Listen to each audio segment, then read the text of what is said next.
Right in the middle of my vacation, my son texted me. "We know this is your beach house, but we want some alone time with my wife's parents, so please move to a hotel." I replied, "Understood." And then I made my final move. What happened an hour later made my in-laws beg my son to divorce their daughter. Dear listeners, before we begin this difficult story, I want to ask you a favor. If my story resonates with your heart, please like this video and subscribe to the channel, and write in the comments which city or state you are listening from. It warms my spirit to know how far my voice travels. Happy listening. The midday sun in the low country doesn't just warm you. It melts you. It burns away everything superfluous, leaving only the essence. Scorching stone, the scent of dry Spanish moss, and the deafening ring of cicadas that makes your temples throb by evening. But here on the terrace of Indigo Point, the heat felt different. The air was heavy, not from the humidity but from the icy silence that hung over the dining table. I stood at the kitchen island with my back to my guests, slicing a juicy, sugar-sweet watermelon. The knife slid into the flesh with a soft crunch. This was my kitchen. I had drafted this blueprint myself 20 years ago. I knew why the window faced exactly southwest to catch the sunset rays without letting in the brutal midday heat. I remembered choosing these Italian tiles the color of baked milk, arguing with the contractor about the height of the countertops. Every inch of this house was an extension of me, my will, my labor. But today I felt like a ghost here, a disembodied spirit whose only task was to serve, clean, and disappear. At the large table on the terrace, under the shade of a pergola, draped in wisteria, sat the masters of life. My son Sterling had his face buried in his plate, diligently avoiding my gaze. His shoulders were slumped, and in that posture, I saw the little boy who used to hide behind my skirt after breaking a neighbor's window. Only now he wasn't hiding behind me. He was hiding from me. Opposite him sat Thaddeus and Zenobia Vance, my daughter-in-law's parents. They were eating the red snapper I had prepared, with expressions that suggested they were doing the fish a favor by allowing it to be eaten. Zenobia, a heavy-set woman dripping in massive gold jewelry that looked ridiculous against the backdrop of a casual beach lunch, dabbed her lips with a napkin and pushed her plate away with disdain. "The fish is a little dry," she announced loudly, addressing no one in particular. "Remember that restaurant in Savannah, Thaddeus? The snapper was much more tender there." Grunted Thaddeus, not looking up from his phone. Service was different there, too, but the loudest voice belonged to Karis. My daughter-in-law sat at the head of the table, my table, pouring ice-cold wine into glasses. She wore a light white dress that accentuated her deep, glowing skin perfectly, but did nothing to hide the predatory expression on her face. She surveyed the terrace like a general inspecting conquered territory. "Mom, Dad, you have no idea what plans we have," she chirped. Her voice grated on my ears like metal on glass. "Sterling." And I decided, this wall here is completely unnecessary. We're going to tear it down, put in floor-to-ceiling glass, panoramic views, and this garden. She waved her wine glass carelessly toward my rose bushes, which I had nurtured for years, selecting varieties resistant to the salt air. Too old-fashioned. All these bushes and flower beds. We need minimalism. Concrete, glass, manicured lawn. Right. Sterling? Sterling flinched and nodded hurriedly, stuffing a piece of bread into his mouth. "Yes, babe. Whatever you say." I froze with the platter of watermelon. Inside, somewhere near my solar plexus, a cold lump formed. They were discussing the destruction of my labor, as if I weren't there, as if I were part of the decor. An outdated piece of furniture soon to be hauled to the dump. "Miss Aaliyah." Karis's voice cracked like a whip. "We're out of wine. Bring another bottle from the fridge and more ice." "This ice has melted." She didn't even turn her head. She just snapped her fingers in the air. The Vances exchanged glances with a slight, barely noticeable smirk. In their world, there were only two types of people: those who are served and those who serve. To them, I, the owner of a villa worth a fortune, was just a squatter, a poor relative allowed to stay out of charity in exchange for kitchen duties. I exhaled slowly, counting to 3. Anger is a bad advisor. Anger is an emotion and emotions destroy structure. As an architect, I knew that if a foundation cracks, you can't just plaster over it. But right now, I had to. Save face for the sake of my son, for the sake of the fragile peace I thought I was obligated to maintain. I'll bring it right out, I said quietly. My voice was steady, no tremor. I placed the watermelon on the table, took the empty bottle, and retreated into the cool of the house. There, in the silence of the hallway, I leaned my forehead against the cool wall. My heart was pounding so hard it echoed in my ears. Endure it, Aaliyah, I told myself. They're leaving in a week. You survived construction in the 90s. You survived divorce. You survived economic recessions. You can survive this rudeness. Returning with the wine, I caught Zenobia's gaze on me. It wasn't sympathetic. No, it held a patronizing curiosity, the kind one uses to look at a strange insect. So Yulia, you do everything yourself all by yourself? She drawled. We have help for that back home. Sterling says you just have nothing to do in retirement, so you fuss around. I didn't answer. I just poured their wine, feeling an invisible string inside me pulling tighter, stretching to the limit beyond which lies the snap. I need to go to the market, I said suddenly. The words came out on their own. I needed to leave, to break out of this circle of humiliation, to breathe air not saturated with the poison of arrogance. We're out of fresh figs. Do you like figs with your cheese? Oh, go ahead. Karis tossed out carelessly, already turning back to her parents. And pick up some of those large olives. Just don't get the cheap ones like last time. I grabbed my bag and walked out the gate without even changing my clothes. The sun hit my eyes, but I needed it. I walked down the winding street toward the ocean, past live oaks draped in moss, standing like sentinels. The sound of the surf grew louder, drowning out the voices in my head. Here, among ordinary people, among the smells of fried shrimp, spices, and the sea, I usually felt alive. The market was buzzing. Vendors were calling out to customers. It smelled of dill and smoked mullet. I stopped at a stall with a familiar vendor to pick out figs, dark purple, with skins cracking from ripeness. I was choosing the best fruit, out of habit, caring for those I left back at the villa. And then in the pocket of my linen sundress, my phone vibrated. I pulled it out, squinting against the sun. A message from Sterling. My heart skipped a beat. Maybe he felt ashamed. Maybe he wanted to apologize for his wife's behavior. I opened the chat. The letters danced before my eyes. But the meaning hit me instantly, like a punch to the gut. Mom, we know this is your beach house, but Karis's parents feel uncomfortable. We want to be alone with them. Discuss the family business. Please move to a hotel. Until the end of the week. We'll pay for the room.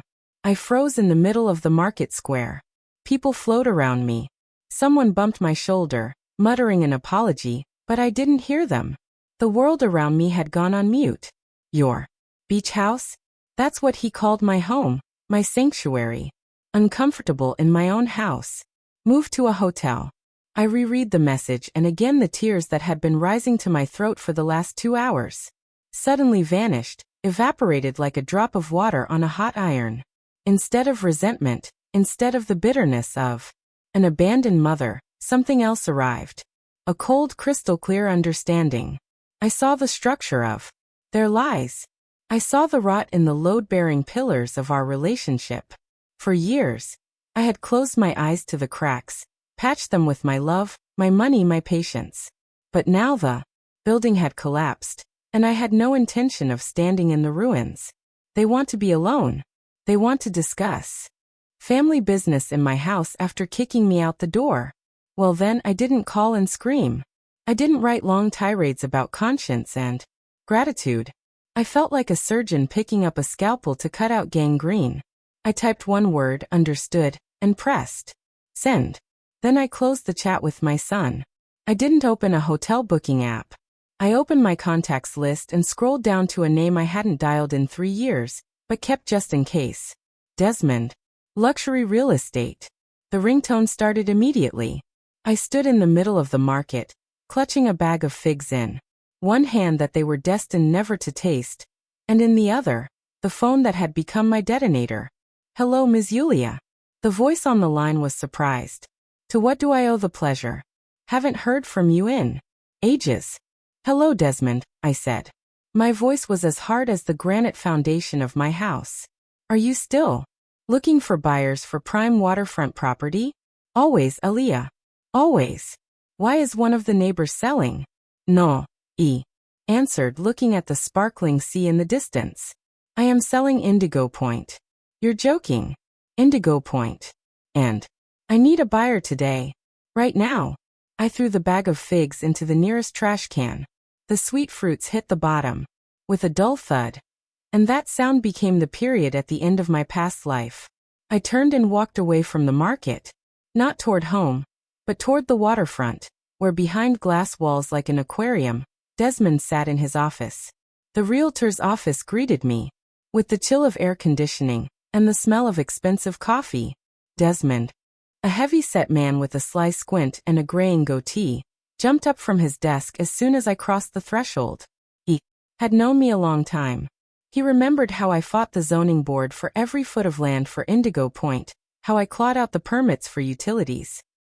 Knew the value of my word. "Eulalia." He swept his gaze over me, reading the confusion. My simple linen sundress and lack of makeup clearly clashed with the determination in my eyes. "Are you serious? The point, your baby?" I sat in the chair opposite him, wasting no time on pleasantries. "I need an urgent showing, Desmond. Not just a showing. I need a deal today." Desmond slowly sank back into his chair, interlacing his fingers over his stomach. His professional instinct, honed by decades of deals with capricious wealthy folks, was already firing on all cylinders. Today is a flexible concept in real estate. "Aliyah, usually that means this month. You know the market, documents, inspections, negotiations. My documents are in order. The title is clean. No liens. I am the sole owner." I spoke dryly, chopping my sentences. "I don't need negotiations. I need a person with cash who wants this house right now. Someone ready to pay for immediate possession." Desmond squinted, studying my face. He was looking for traces of hysteria, madness, or despair, but he saw only cold calculation. "Did something happen?" he asked cautiously. "A new life has begun," I replied. "And there is no room in it for old walls." "Do you have such a client?" Desmond chewed his lip, then abruptly reached for his keyboard.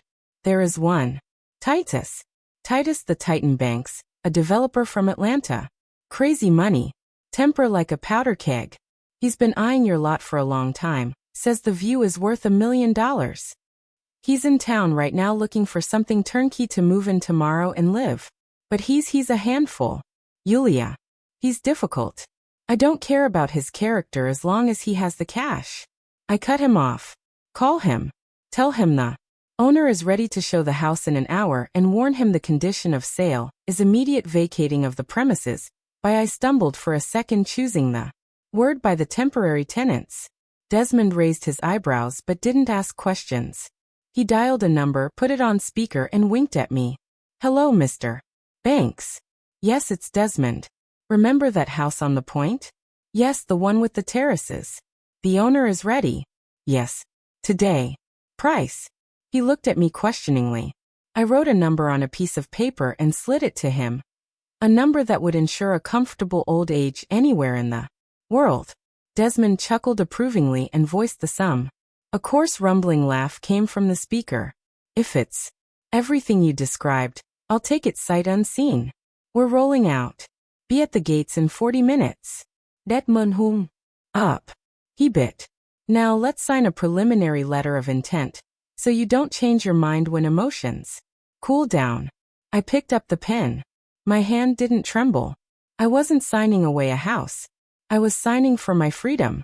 With every stroke of the pen, I felt the weight that had pressed on my shoulders for years becoming lighter.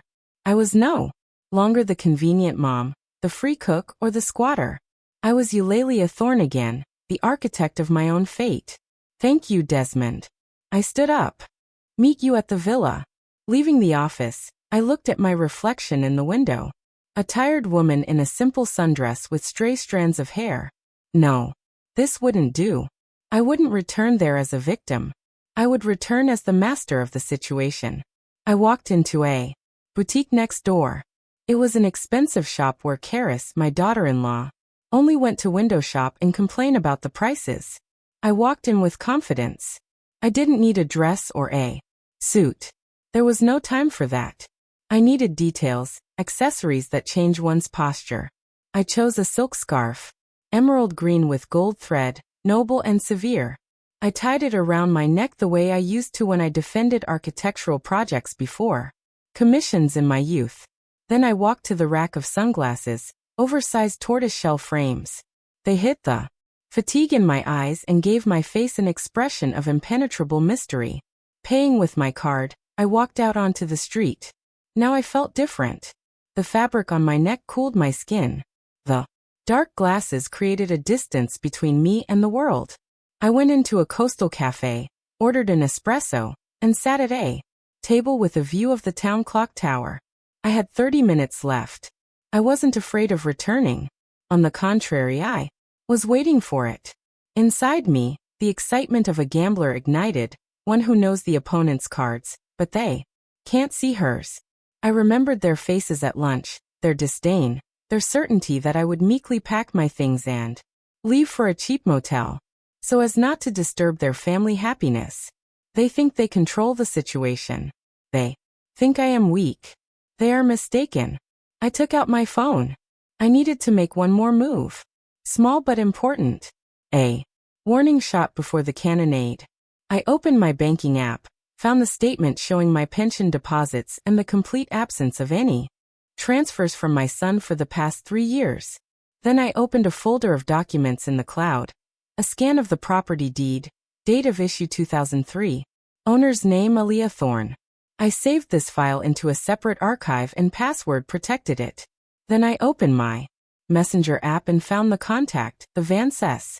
I had never texted them. I had the number just in case. I attached the file and added a caption. A gift for the family. I'll give you the password when we meet. Send. The message went through. 2 check marks lit up instantly.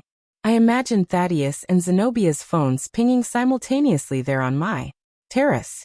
They would probably be surprised, frown, decide. I sent them some silly recipe or photos of grandchildren that don't exist yet. They wouldn't be able to open the file now. But the seed of curiosity was planted, and when the time came, it would sprout into a storm. The phone vibrated again. It was Desmond. Titan is on site. We're moving out. Be there in 15 minutes.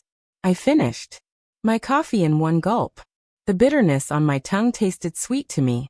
I stood up, adjusted my glasses, and headed to the taxi stand.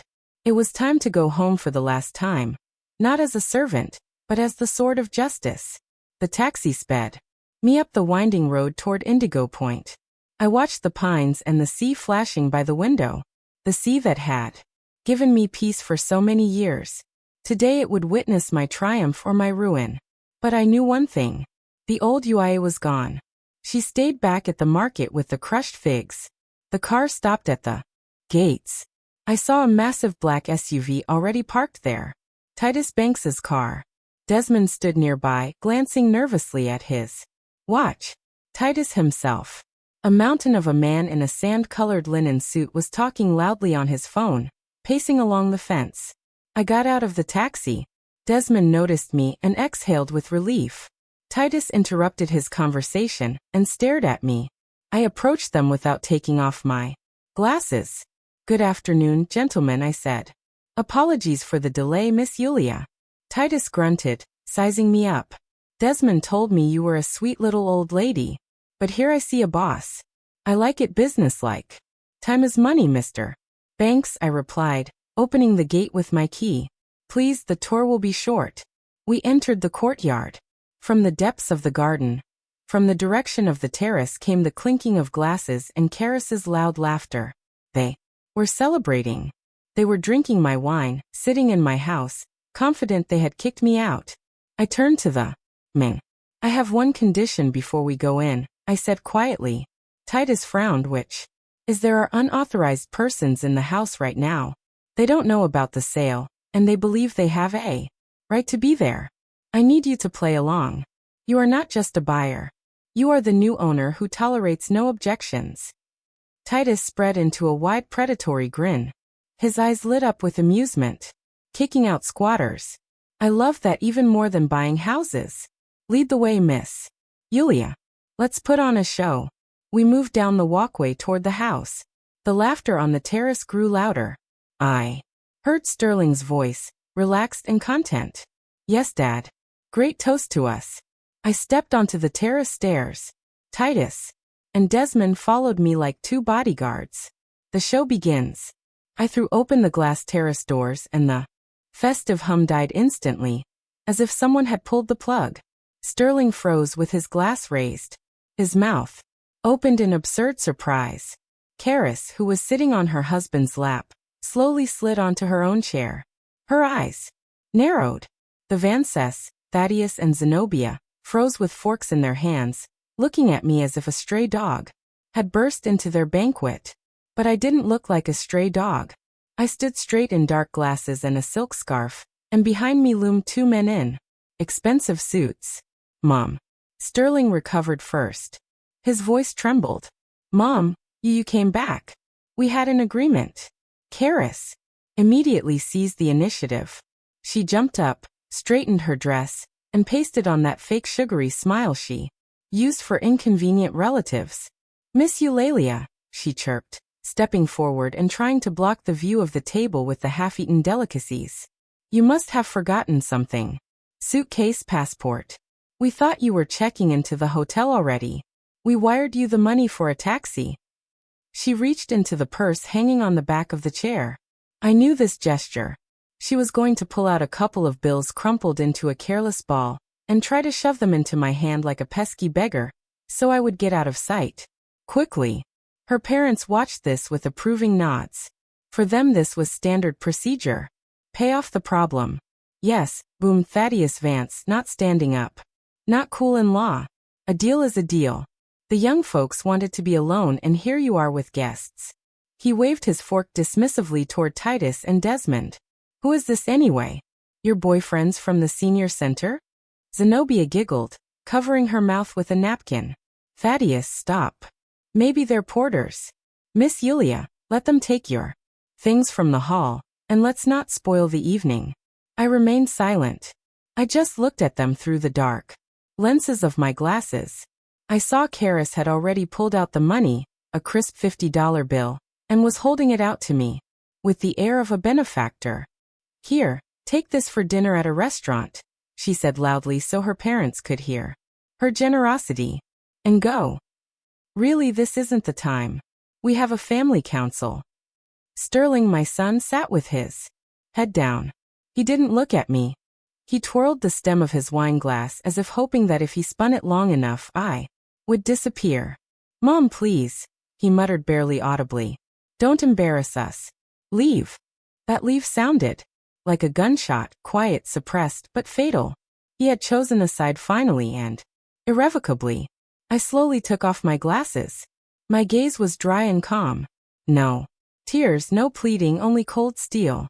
I ignored Karis's outstretched bill, walked past her as if she were empty space, and stood in the center of the room. Mr. Banks, I said loud and clear, addressing my companion. Kumain. Don't be shy. Titus, massive and noisy, stepped forward, brushing Karis aside with his shoulder so that she barely stayed on her feet. He surveyed the spacious living room, flooded with golden sunset light like a landlord. Not bad, he boomed. His voice filled the entire space, drowning out the sound of the surf. High ceilings. Lots of air. I love it when there's lots of air. Karis gasped with indignation. Who are you? She shrieked. How dare you barge into someone else's house? Sterling, do something. Call the police. Sterling jumped up in confusion, but seeing Titus's size, he immediately deflated. Excuse me. But this is private property, he began uncertainly. Exactly, barked Thaddeus Vance, standing up to his full height. His face flushed red. This is my daughter and son-in-law's house. Get the hell out of here before I call private security. And you, Yulia, have you completely lost your mind in your old age, bringing strange men here? I turned to Titus, completely ignoring the screams of the in-laws and daughter-in-law. As you can see, the living room has excellent natural light. I continued my tour calmly, gesturing toward the panoramic windows. Open layout, but clear zoning. The kitchen dining area flows into the relaxation zone. Titus smirked, understanding the game. Walked to the wall, knocked on it with his knuckles, then stomped his foot on the parquet. Solid, he approved. Not drywall. Feels like stone. And the view? Show me the balcony view. Of course, I nodded. Right this way. We moved toward the balcony exit, walking straight through the group of stunned relatives. Karis grabbed my elbow. Her fingers dug into my skin. Long nails scratched my forearm. What are you doing? She hissed. In my face, forgetting the mask of politeness. Her eyes were full of rage and fear. Are you crazy in front of my parents? Do you want to ruin everything? I told you to get out. I slowly looked at her hand on my elbow, then raised my eyes to her face. Get your hands off me, I said quietly, but with such intonation that Karis jerked her hand back as if burned. And don't interrupt the showing. Showing, repeated Zenobia, blinking. What showing? I turned to her, then to Thaddeus, then to Sterling, and finally looked at Titus again. Mr. Banks, I said loudly so everyone could hear. How do you like the house? I'll take it. He answered briefly, shoving his hands into his trouser pockets. Location is prime. House is solid. We discussed the price. I'll transfer the money right now if the keys are on the table in an hour.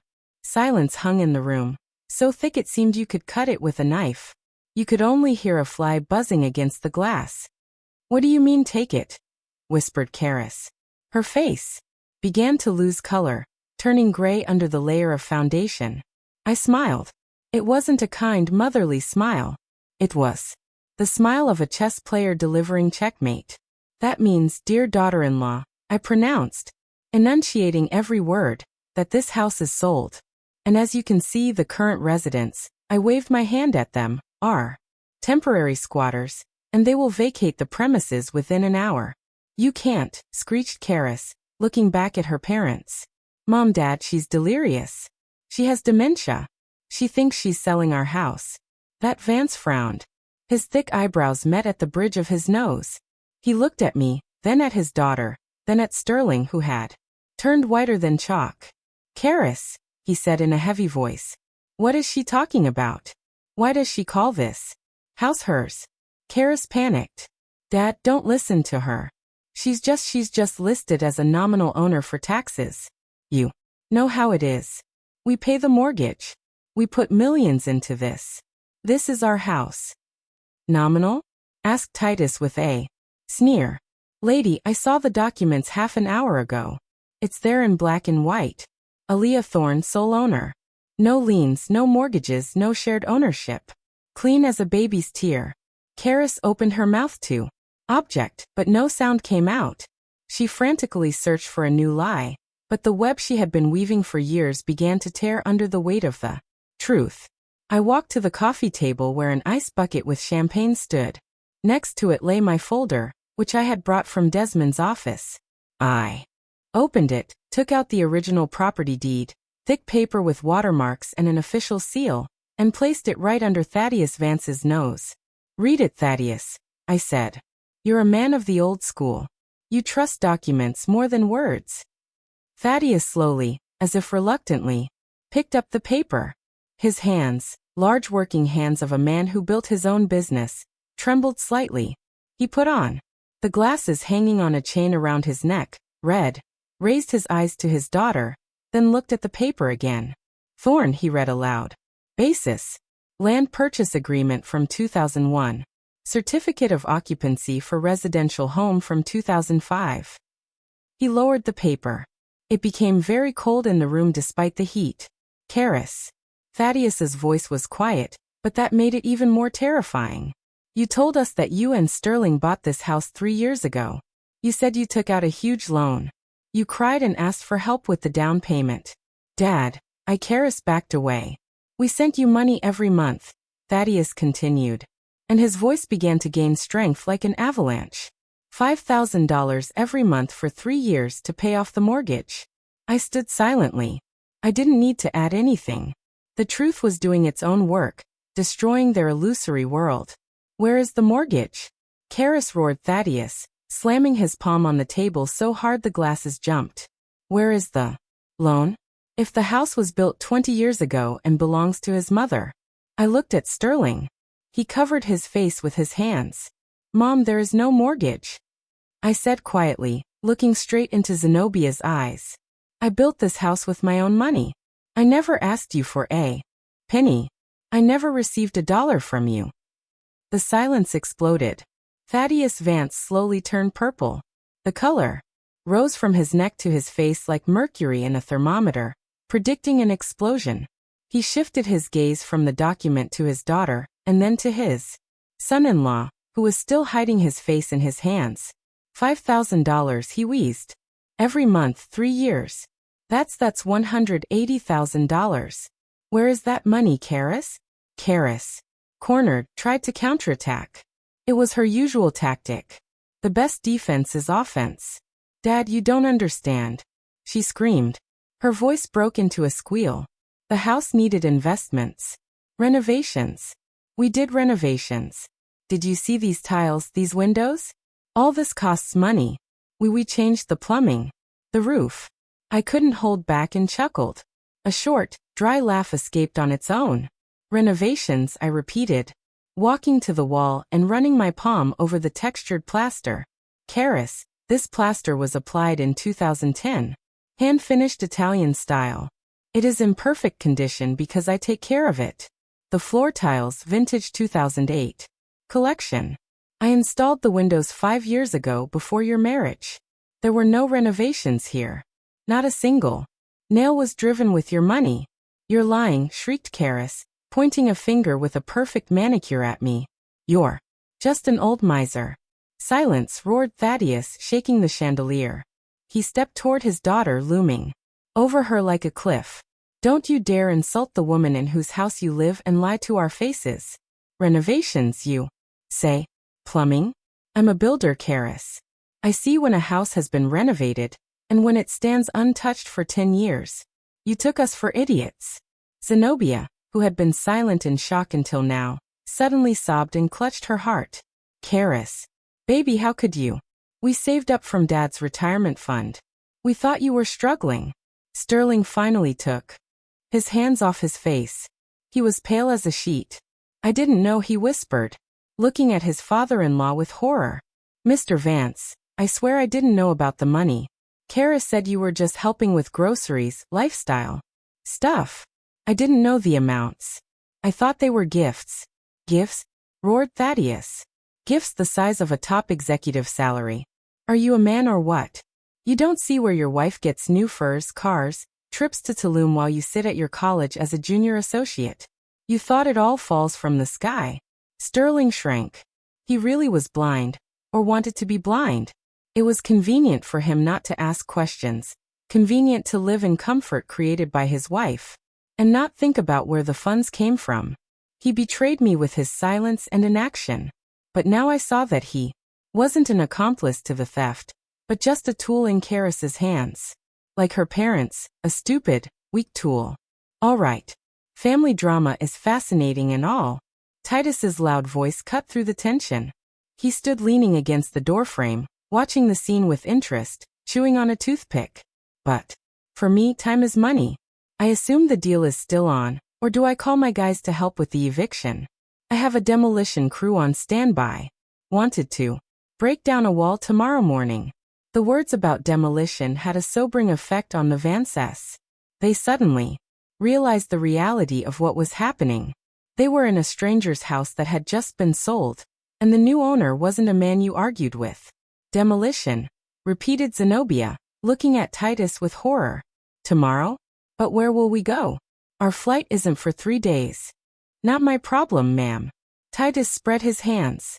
The Hyatt Downtown Deluxe Suites, Ocean View, everything you like. Need me to call a cab? That is heavily sat down at the table. All his arrogance, All his haughtiness vanished. Before us sat a tired, deceived old man who had just realized he raised a monster. Mulia. He addressed me by name for the first time with respect, not disdain. Forgive us. We were misled. We thought you thought I was a poor relative living off your successful daughter. I finished for him harshly. You thought you were feeding me, not me providing you shelter. You allowed yourselves to humiliate me in my own home, because you believe that he who pays the piper calls the tune. But you weren't paying me. You were paying for lies. Thaddeus nodded, acknowledging every word. He had nothing to object to. You are right. We are at fault. We will pack our things right now. Dad. Karis rushed to him, grabbing his arm. Are you giving up? Will you let her kick us out? This is just a performance. She's bluffing. She didn't sell anything to anyone. She turned to me, her eyes burned with a feverish glint. You won't sell this house. You wouldn't dare. This is Sterling's inheritance. You are obligated to leave it to him. Obligated. I walked up to her closely. I was obligated to raise a son. I did that. I was obligated to give him an education. I did that. But I am not obligated to sponsor his spinelessness and your greed. This house is my pension fund. Karis. And I just cashed it out. Desmond. I nodded to the realtor. Get the sales contract. Mr. Banks, let's sign right here on the table while the guests are packing. Desmond, who had stood as a silent shadow all this time, quickly took a folder out of his briefcase and laid the papers on the table, pushing aside a plate of half-eaten fish. Pen here. He handed an expensive fountain pen to Titus. Titus walked to the table, scanned the text, grunted, and signed with a flourish. Done. Money sent.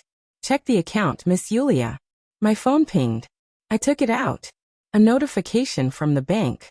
A sum with 6 zeros. Money received. I said, showing the screen to Karis. Now this house is officially not mine and certainly not yours. You have 45 minutes to vacate the premises. Time starts now.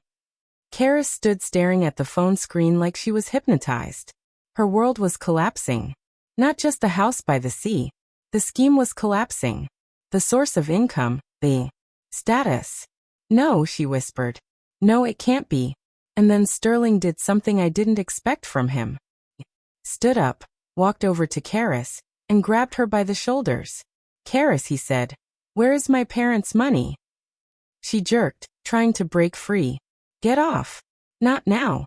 Can't you see we're being kicked out? Screw the house. Sterling shouted. For the first time in his life, he raised his voice at his wife. Where is the 180 grand? What did you spend it on? On us, she shrieked. On your car?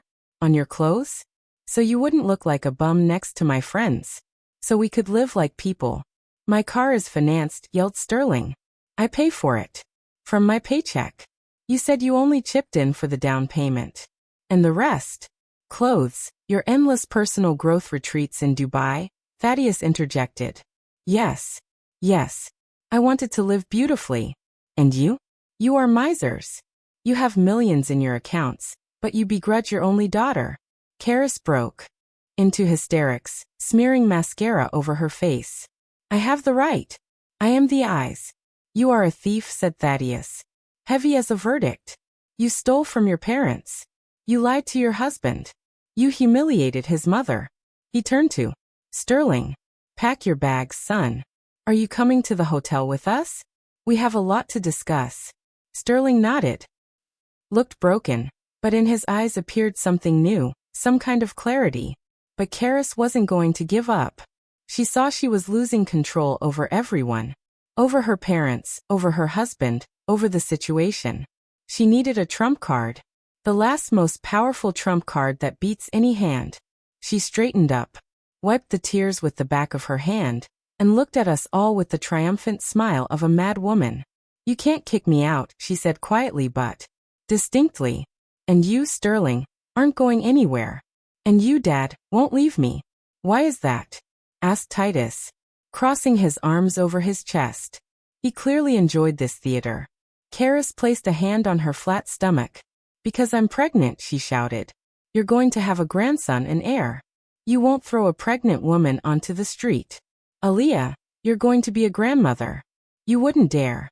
Silence hung in the room again. Sterling froze. His mouth opened. Hope flared in his eyes. Hope that everything could still be fixed. That there was something worth enduring for. That this nightmare had a bright side. Pregnant? He whispered. Karis, is it true?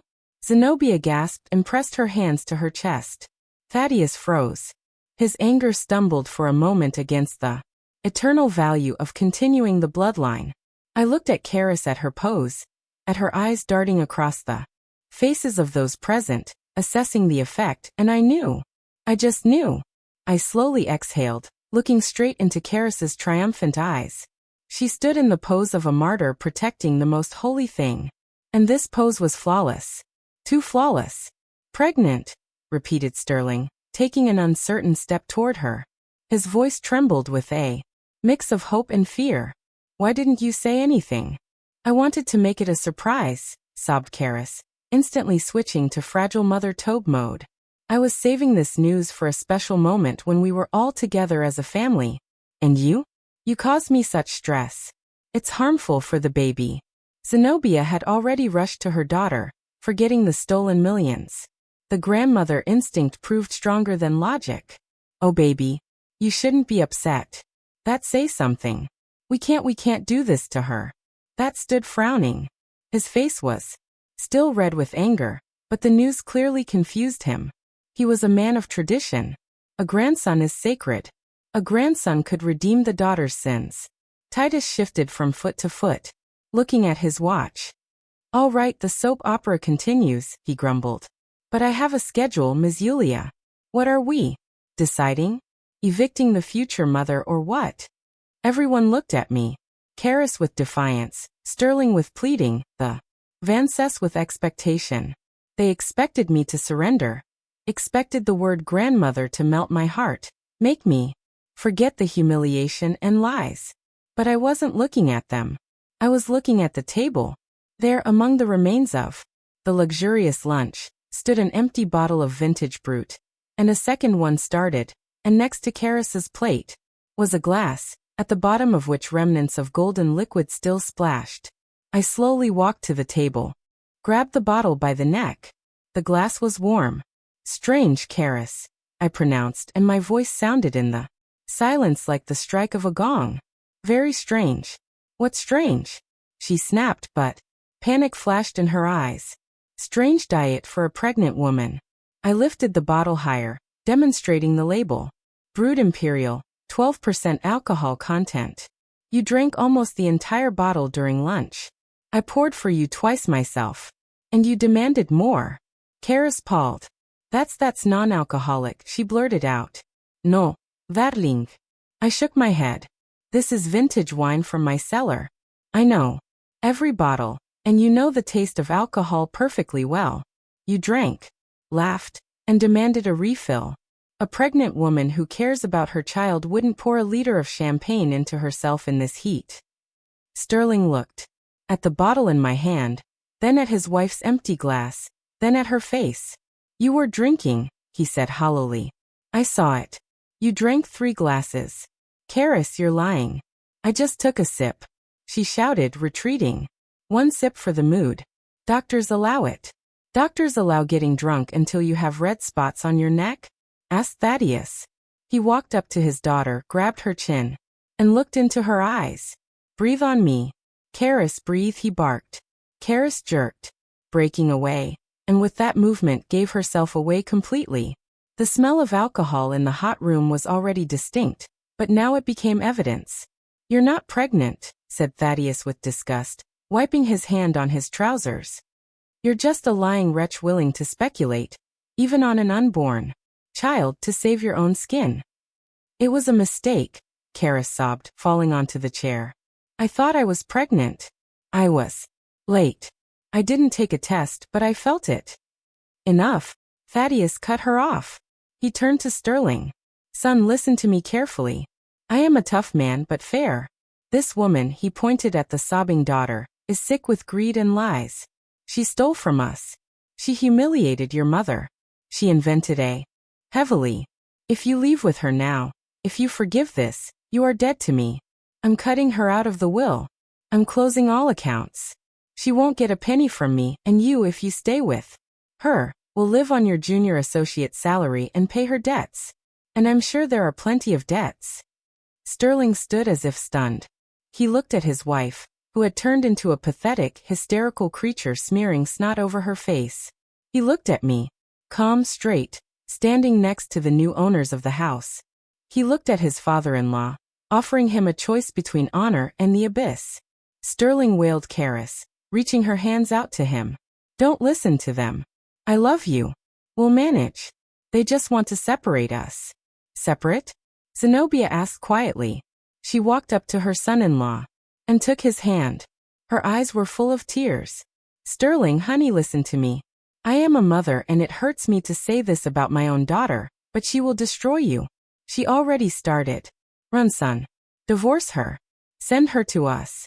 We'll deal with her ourselves. Rehab or a convent. I don't know, but save yourself." Sterling looked at his mother-in-law. In her eyes was such sincere pain and fear for him that his last defense crumbled. He slowly freed his hand from Karis's grip, who had managed to latch onto his sleeve. "I'm filing for divorce," he said.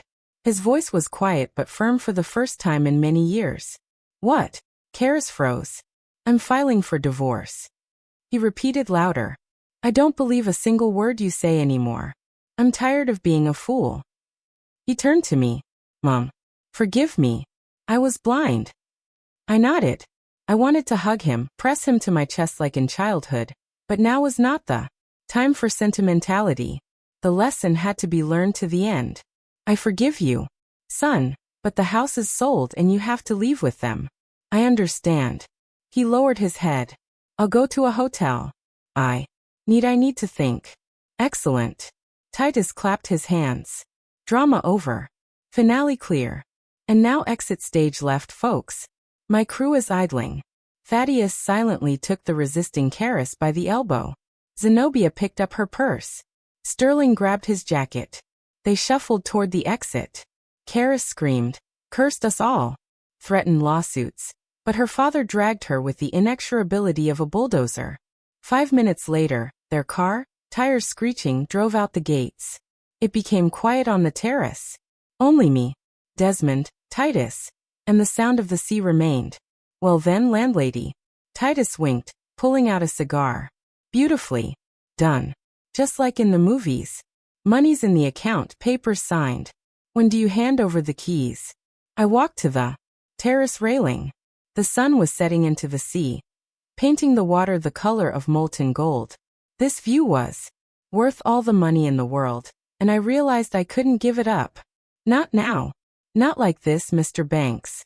I turned to him. "How about we rewrite the ending?" Titus Banks slowly took a drag on his cigar, releasing a thick cloud of smoke that the sea breeze immediately snatched up.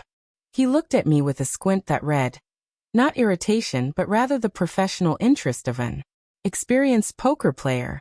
"Rewrite the ending," he repeated, flicking ash over the railing right onto my favorite rose bushes. On any other day, I would have scolded him, but today it seemed like such a trifle. "Mulia, you understand. We're not in a theater. Signatures are set, money sent. Legally speaking, you are standing on my balcony." Desmond, my old realtor friend, got nervous. He started wiping his foggy glasses with the edge of his jacket, shifting a frightened gaze from me to his massive client. "Aaliyah," he whispered. "What are you thinking? The deal is closed. Recording the deed is just technicalities. My assistant already sent the scans. You can't just I can." I interrupted him, not taking my eyes off Titus. "The transaction is still pending. We can process a return as an erroneous transfer, or cancel the contract by mutual agreement right now." "Why?" Titus leaned his elbows on the railing, looming over me like a mountain. "You got a great price. You got rid of the dead weight. Why do you want this house where every corner now reeks of betrayal? If I were you, I'd take the money and fly to Bali." I looked at the sea. It began to darken, turning from azure to deep ink. "This house doesn't reek of betrayal, Mr. Banks. It smells of my labor, my life. The betrayal was in the people, not the walls. The people are gone. The walls remain, and I don't want to lose them. I turned to him and straightened my back.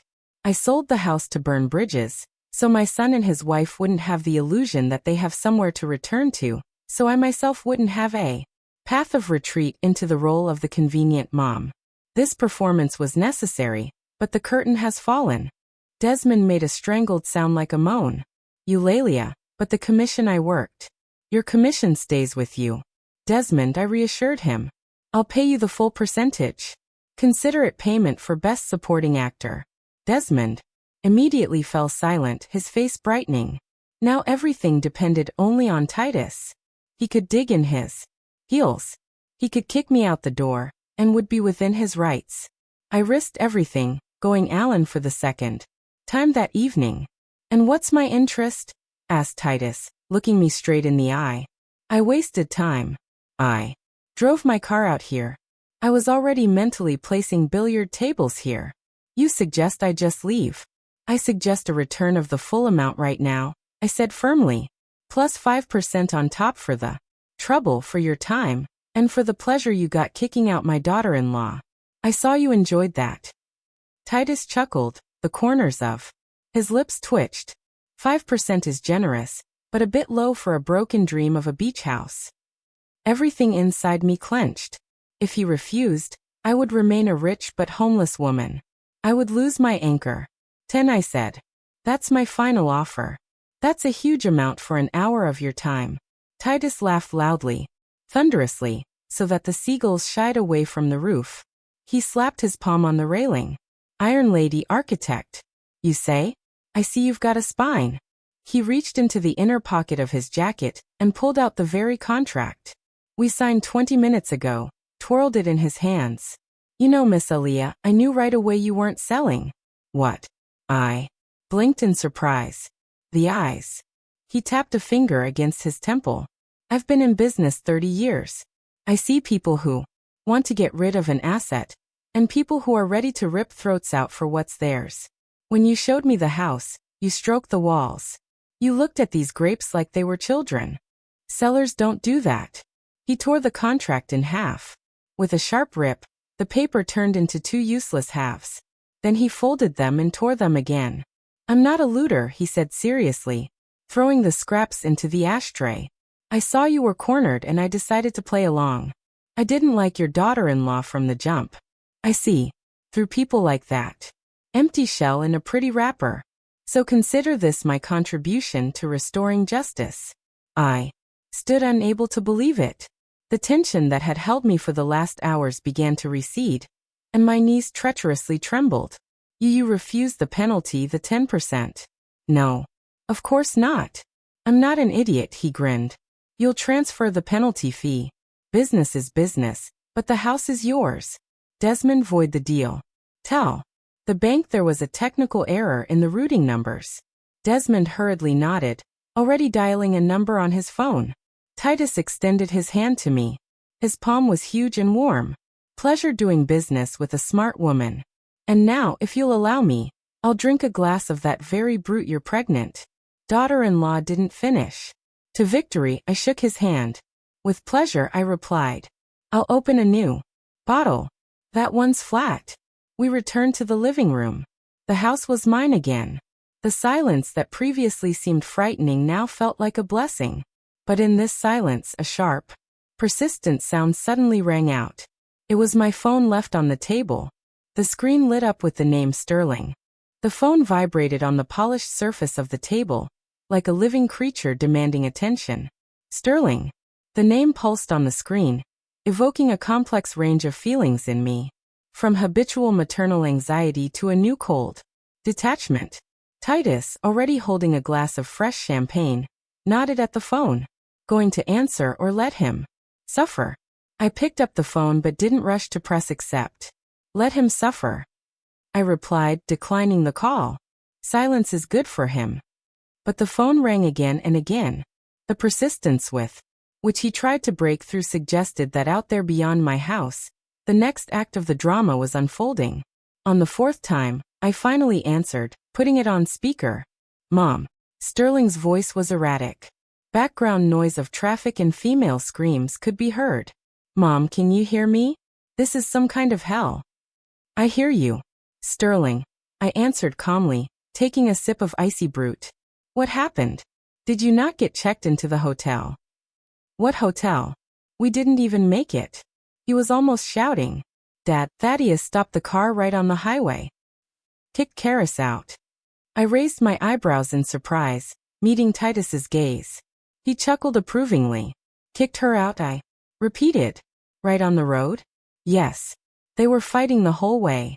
Karis was screaming that they had no right, that she would sue them for all the money.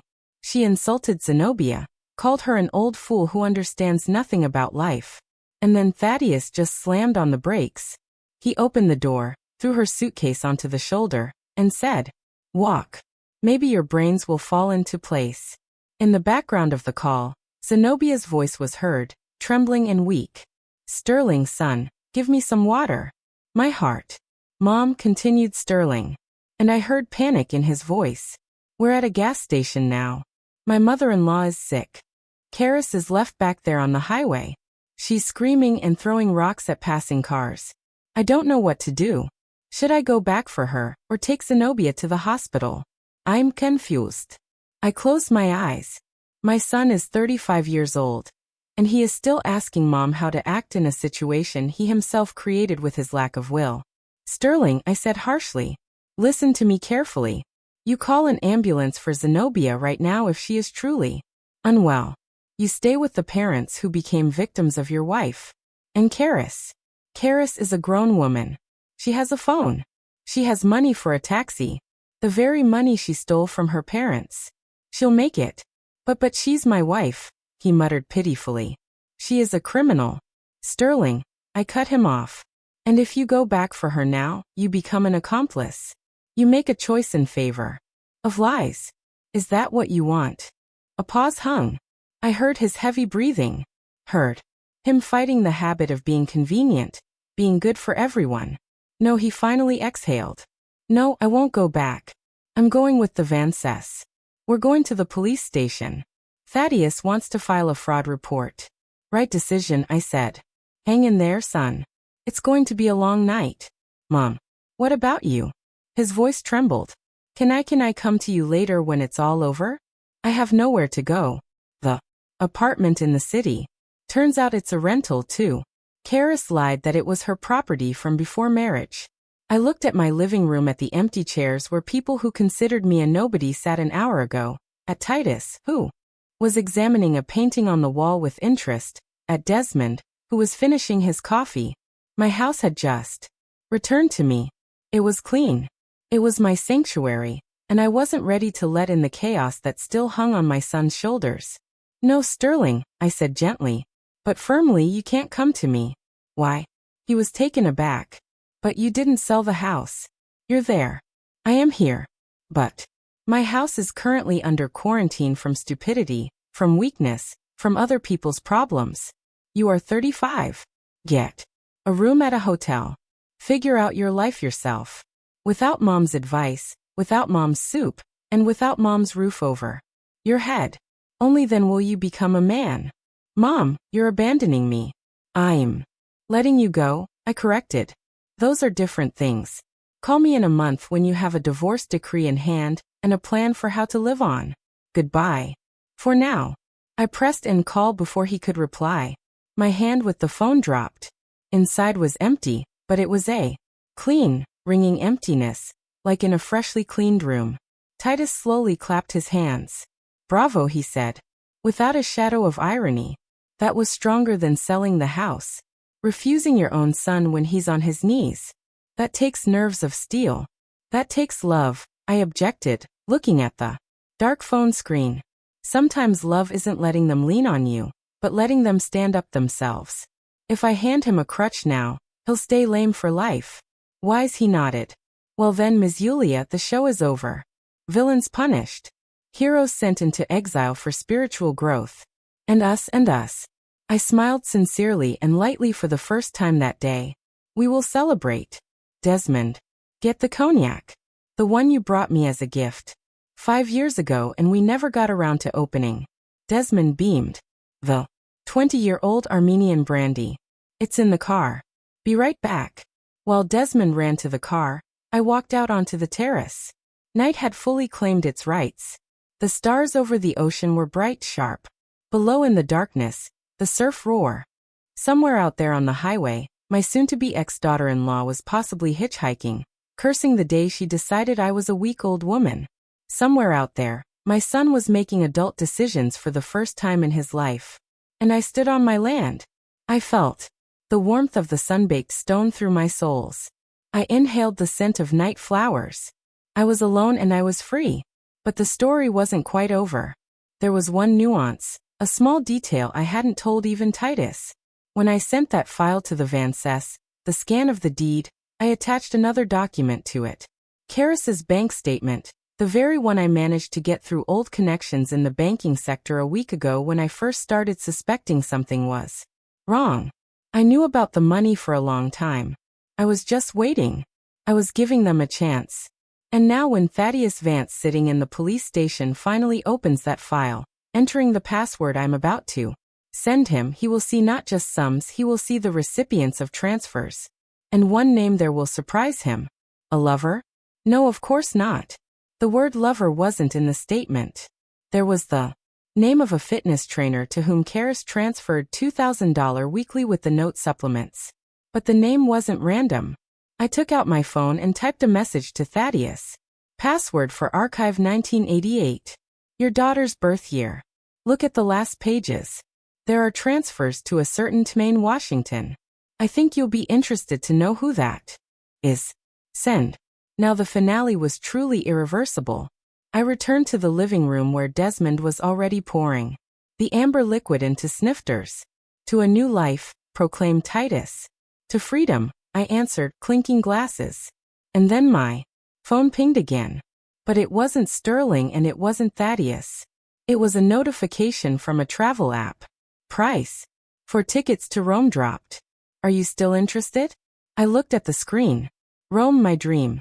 The city I studied in architecture textbooks, but never saw in person because I always had to help someone, save someone, build something. I raised my eyes to my guests. Gentlemen, I said, do you know it's artichoke season right now?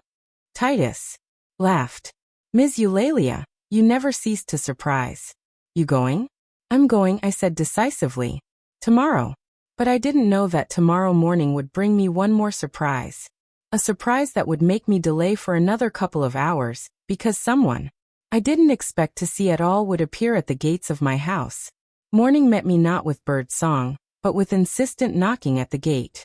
I set aside the cup of coffee I was drinking on the terrace, already packed with a small suitcase at my feet. The ticket to Rome was bought for the evening flight. Taxi ordered for noon. I wasn't expecting anyone.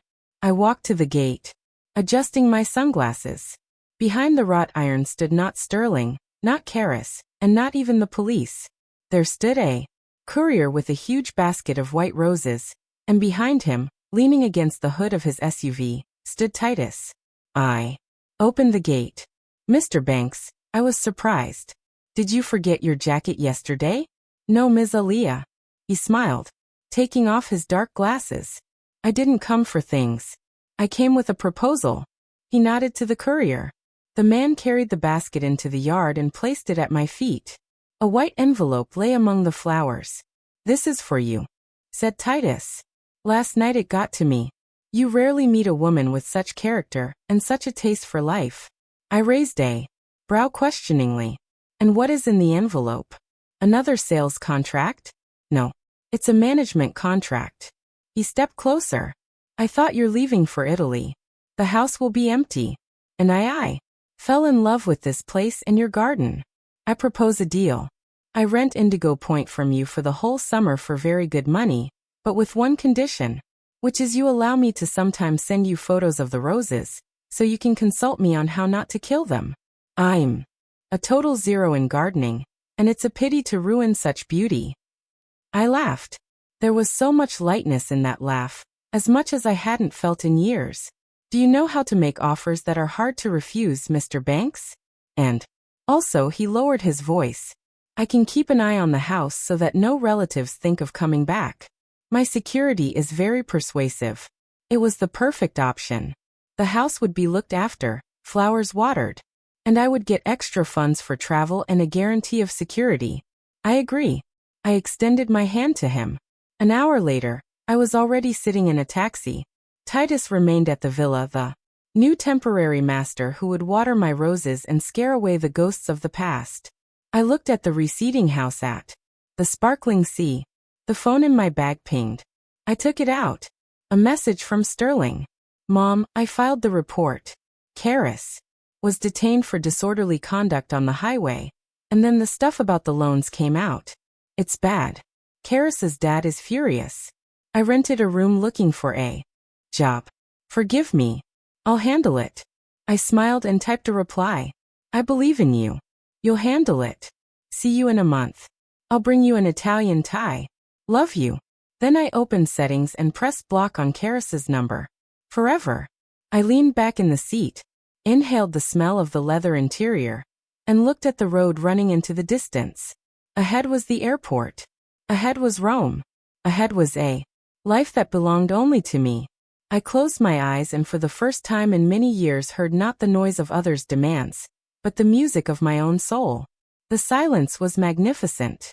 Did you like the story? And which city are you listening from? Let's meet in the comments. If you like the story, you can support me by sending a super thanks, so I can keep bringing more stories like this. Thank you so much for your sweet support. I'm looking forward to your comments on the story. On the screen, you can see 2 new life stories that I highly recommend. There's so much more on my channel. Don't forget to subscribe. See you in the next life story. With love and respect. Sync to video time.